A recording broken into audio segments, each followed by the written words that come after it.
মজা, আরাম। ওরে বাবা রে!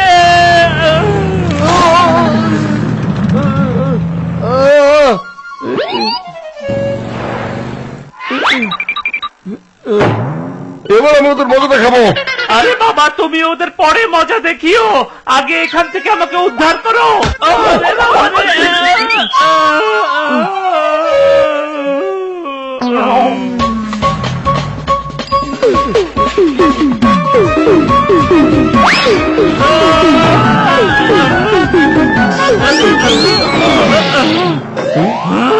থামো, নাহলে কিন্তু এক এক করে মজা দেখাবো সবাইকে।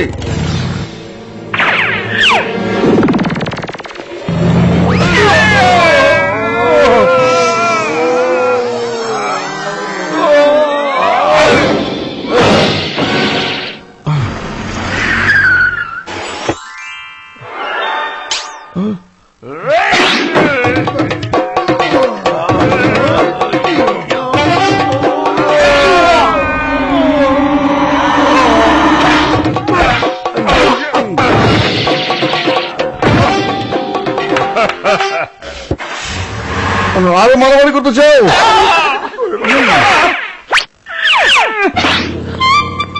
আরো মার খেতে চাও?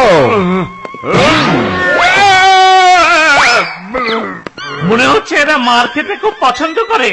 এবার এদের শখ আমি পূরণ করছি। মার খেতে আসিনি আমি, আমার বাইকটা তোমাদের পেছনে আছে। আমাকে তো বাইকটা নিতে হবে, বলো আমি কোনটা নিয়ে যাব? নিতে বলো, কিন্তু তার আগে এটা বলো যে তোমরা কার পেছনে লেগেছিলে? আমরা তো রাজা সাহেবকে দেখে পেছনে পেছনে আসছিলাম যাতে কিছু টাকা নিতে পারি। তোমরা তো আমাদের হাড্ডি মাংস এক করে দিয়েছ।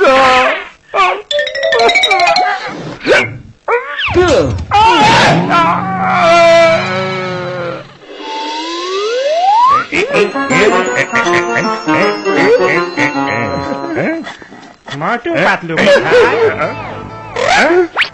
আমাদের রাজা সাহেব ওদের ওপর খুশি হয়ে পুরস্কার দিতে চেয়েছে ওদের। ঠিক আছে, তুমি চলে যাও, আমি ওদের বন্ধু, আমি এক্ষুনি ওদের খবরটা জানিয়ে দিচ্ছি। ধন্যবাদ, থ্যাংক ইউ। উরি বাবা, রাজা সাহেব মোটু পাতলুকে পুরস্কার দেবে বলছে, কিন্তু জন তো এই খবর কিছুতেই মোটু পাতলুকে দেবে না। আমিও সবাই ভালো করে জানি, আমি যদি পাতলু সেজে যাই তাহলে তো পুরস্কারটা আমি নিতে পারবো।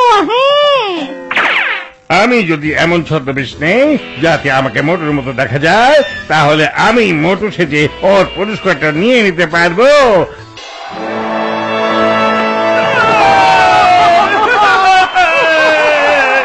তাহলে তুমি মোটু, কিন্তু পাতলু কোথায়? আসলে ওর শরীরটা একটু খারাপ। রাজা সাহেব, পাতলু চলে এসেছি, আমার শরীর এখন ঠিক হয়ে গেছে। হ্যাঁ, এই পাতলু, খুব ভালো হয়েছে যে তুমি চলে এসেছো। মোটু, খুব ভালো হয়েছে যে তুমি চলে এসেছো। বেঁচে গেছি কারণ পাতলু আমাকে চিনতে পারেনি। আমি তো তাহলে খুব ভালো মেকআপ নিয়েছি, মোটু আমাকে চিনতে পারেনি। খুব ভালো। মোটু পাতলু, আমি নিজেই তোমাদের স্বাগত জানাচ্ছি, সবাই এদের শুভেচ্ছা জানাও। আমি তোমাদের সাহসিকতার অনেক গল্প শুনেছি, বলো তো সেসব গল্প কি সত্যি? হ্যাঁ হ্যাঁ, একদম সত্যি কথা। আমি তোমাদের সাহসিকতায় খুব খুশি হয়েছি, আর সেজন্য আমি তোমাদের পুরস্কার দিতে চাই। তার আগে এসো আমরা কিছুক্ষণ আনন্দ করি। হ্যাঁ, অবশ্যই আনন্দ তো করতে হবে।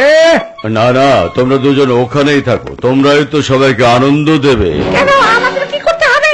তোমরা দুজন তোমাদের সাহসিকতার প্রমাণ দেখাবে আমাদের রাজ্যের জনগণকে, আর তার সব ব্যবস্থা আমি তৈরি করে রেখেছি।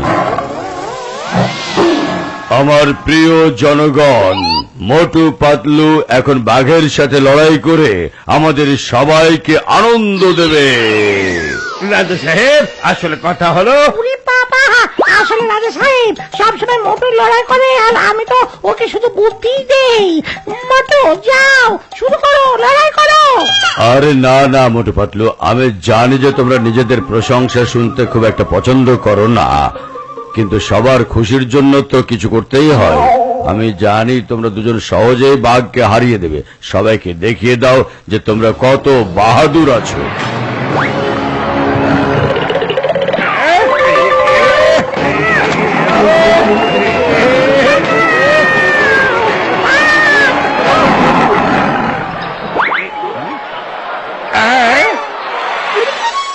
রাজা সাহেব, আমাকে মাফ করবেন, আমি আসলে পাতলু না, আমি ঘষিতে রাম।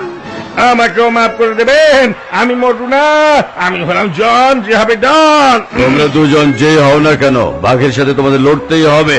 বাইরে বের হয়ে এসো। কিংগম স্যার, রাজা ফকির সাহেব আমাকে খাঁচায় বন্দি করে রেখেছে, তাড়াতাড়ি এখানে এসে আমাকে বাঁচান স্যার, প্লিজ। আরে মা, এখানে সব কি হচ্ছে? থামো, তোমাদের আইনের কসম লাগে, দেশের কসম, এসব বন্ধ করে দাও এক্ষুনি। ও ইন্সপেক্টর চিঙ্গাম, তুমি ওদের তাহলে বাঁচাতে এসেছো? একদম ঠিক, ওদের উদ্ধার করে নিয়ে যাব, কেউ আমাকে আটকাতে পারবে না। ও আচ্ছা, তো এই কথা। সামনে দেখো একবার। ওরে মা, বাঘ! কাশিটি নাম তুমি এই কথা কেন আগে বলোনি আমাকে যে এখানে বাঘ আছে? সরি কিংগম স্যার, কিন্তু আপনি আমাকে এখান থেকে বাঁচান। আরে বাঘ, হেল্প! ওই বাঘ, থামো, থামো, প্লিজ থামো, আইনের কসম। আর এদিকে এগিয়ে আসবে না, বুঝেছ? টিচা! কিংগম স্যার উঠুন, আপনার দিকে টাইগার এগিয়ে যাচ্ছে। আরে বাবা, আপনি তো আমাদের বাঁচাতে এসেছিলেন, আর আপনি নিজে অজ্ঞান হয়ে গেলেন। ও কিংগম স্যার, আপনি তো আমাদের কোনো সাহায্য করলেন না, উল্টা আমাদেরই আপনাকে সাহায্য করতে হচ্ছে। ঘষিরাম, তাড়াতাড়ি কিছু একটা করো, না হলে কিন্তু বাঘ আমাদের খেয়ে ফেলবে। এখন তো মোটুপাত লোককে ডাকা ছাড়া আমাদের কাছে আর কোনো উপায় নেই। হ্যালো মোটুপাতু, আমাদের বাঁচাও ভাই, তাড়াতাড়ি একটু চলে এসো। রাজা সাহেব, আমাদের বন্ধুদের ছেড়ে দিন। বুঝতে পেরেছি, তোমরা দুজনে তাহলে আসল মোটু পাতলু। আমরা তোমাদের সাহসিকতার গল্প অনেক শুনেছি, এবার তাহলে প্রমাণ করে দাও যে যা শুনেছি সব সত্যি। আসলে আমরা একটু আনন্দ ফুর্তি করার ব্যবস্থা করেছিলাম মাত্র এখানে। ওই যে আমাদের বাঘ দেখো, ওর সাথে লড়াই করো আর হারিয়ে দিয়ে তোমাদের বন্ধুদের উদ্ধার করে নিয়ে যাও। রাজা সাহেব, আমরা বাঘের সাথে লড়াই করব না, কারণ কোন প্রাণীর সাথে লড়াই করা ঠিক নয়। ওদের ভালোবাসা দিতে হয়। ওকে এই বন্দিত্ব থেকে মুক্তি দিন, ওর জঙ্গলে যেতে দিন। হ্যাঁ ঠিক আছে, জঙ্গলে পাঠিয়ে দেব, কিন্তু তার আগে আমাদের খেলা দেখার আনন্দ তো একটু নিতে দাও।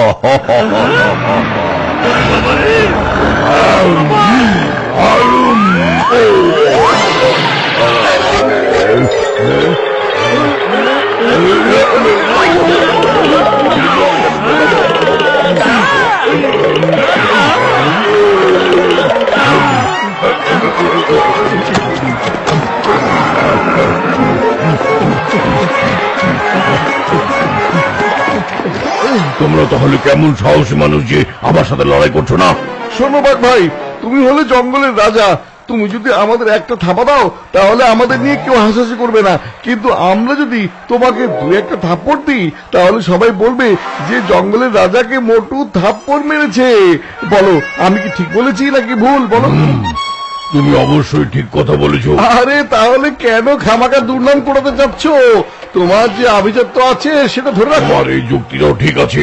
তাহলে এসো আমরা হাত মিলাই, আমাদের লড়াই সারা জীবনের মতো খতম। হ্যাঁ, আরে এসব কি বলছো তোমরা? আগে আমাদের খেলা তো দেখাও। রাজা সাহেব, আমাদের মধ্যে বন্ধুত্ব হয়ে গেছে, এবার আমাদের অন্য বন্ধুদের মুক্ত করে দিন প্লিজ। দেখাচ্ছি তোমাদের বন্ধুত্বগিরি। সিপাহী আক্রমণ! ভাই তুমি খাঁচায় ঢুকে যাও, এদের সাথে আমরাই লড়াই করছি। মা, বাঘকে কেন ভেতরে পাঠাচ্ছ? ওকে বাইরে পাঠিয়ে দাও। কেমন বন্ধু তোমরা, বন্ধুদের বিপদে তাদের সাহায্য করতে এগিয়ে যাচ্ছ না?